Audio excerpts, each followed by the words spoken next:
Well, one country that has had a degree of success in law reform around gun control is Australia. Now, many of you will remember the 1996 horrific situation in Port Arthur.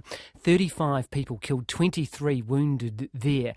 After that, they moved to tighten gun control laws. Let's talk now to one of the people who was instrumental in this. Tim Fischer was the Deputy Prime Minister of Australia at the time. Welcome to you, Tim. Good morning, Guy. Tell us what you did. It was a case of all hands on deck on both sides of the political aisle in Canberra. John Howard, Prime Minister, said we cannot sit on our hands in the aftermath of this mass shooting at Port Arthur. And so essentially there were two elements. It was to ensure a harmonised shooters licensing scheme and a nationwide gun registration scheme, and in the implementation of that, maximum cooperation between the federal and state governments and the relevant computers. But the extra leg to it was an increase in taxation through the Medicare levy to compensate people to surrender semi-automatics and automatics. So effectively it drained the suburbs and towns of semi-automatics and automatics whilst protecting farmers, sporting shooters, Olympic shooters and the like. So this was a buyback effectively. You took something like 600,000 firearms back and bought and destroyed them, is that right? It was a massive buyback. It was a massive imposition on law-abiding citizens of Australia to comply. And again, another 20,000 weapons or so have been handed in a recent amnesty during the last 3 months. As the scheme needs to be prodded from time to time. But has it had an effect? Yes, it has. Did it have a political cost at the time of its implementation? It was damn difficult. I was hung in effigy at a place called Gympie in Queensland and so forth. It was a pretty ugly few weeks on the streets and in the public square, but John Howard, myself as his then Deputy Prime Minister, and others, and to be fair, Labor leader Kim Beazley, we stepped up, we stepped out, and we won the argument in the public square and won the massive support of the vast majority of Australian citizens. Zero gun mass shootings in Australia since 1996, 21 years on. There may be some in the future, but no one can take away the fact we have had 21 years without, and we are now 15 times less likely to be shot dead per million people in Australia than in the United States of America.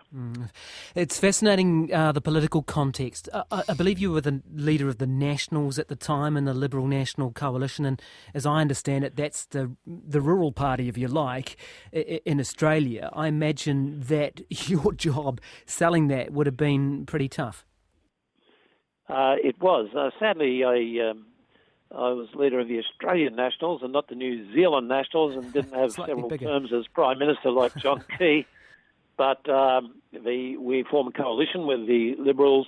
We are a rural-based, regional-based party. Think Napier, or think beyond Christchurch, further down the coast, Rolleston and places. And we have a constituency which had a lot of farmers, and those farmers did step up, installed gun lockers, which were inspected by police in each house where there's a registered gun locker. So it was a lot of damnation, red tape and bureaucracy, which could have been made a little more simpler, but at the end of the day was this U-turn away from drifting down the path of the National Rifle Association laissez-faire template. Correct? Yes, it was. Yeah. And did it make a difference? Yes, it did. Yeah. Now, I just want to talk to you briefly about your experience with America, because you must have been asked many times. You've probably, I haven't researched this, but I imagine you've gone to the States, have you? You've been asked to talk to them about gun control, given your experience. When you have discussions with key people in America or representing these groups, and you try to say, hey, look, you can actually fix these problems and here's how you do it, I'd be interested in your observations about what they say and about whether you think it could work in America.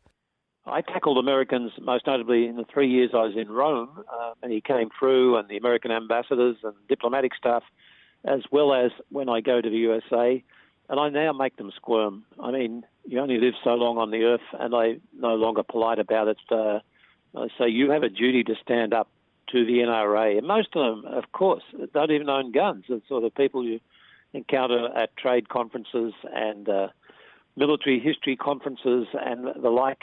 And I'm now getting to the stage of pointing out that they lost more in Vegas 10-1 2 days ago than they lost when 1,000 GIs joined 7,000 Australians in the Battle of Hamel, 4th of July 1918, centenary next year. In other words, I'm going to get much more brutal in any conversation with intelligent Americans and the other Americans and just make them squirm over the fact that they do have the numbers to stand up to the NRA. The polls show they have the numbers to do it. And if they're not going to, then let's call out their tourism.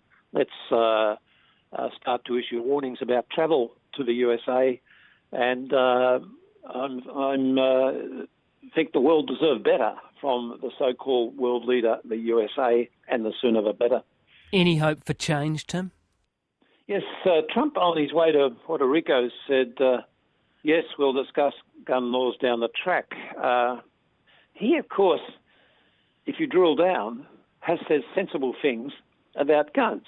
But guess what the Congress did last year? It could not even pass in the aftermath of killing of 49 at Orlando, a law to provide that there must be background checks for those on the no-fly list, so under a degree of suspicion.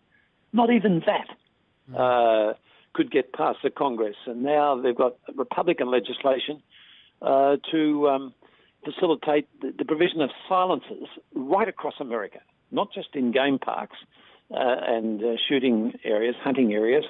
God help America. The world deserves better from America. And frankly, we have no tariff on legal ammunition being imported from the USA to Australia, and rifles.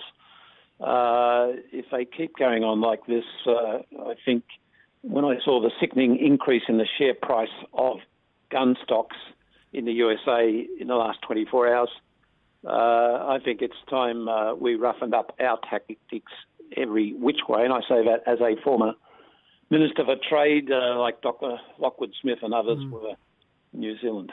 Indeed. Hey, thank you so much for joining us, Tim. It's Tim Fischer. Fascinating comments there from him. He was the Deputy Prime Minister of Australia at that time.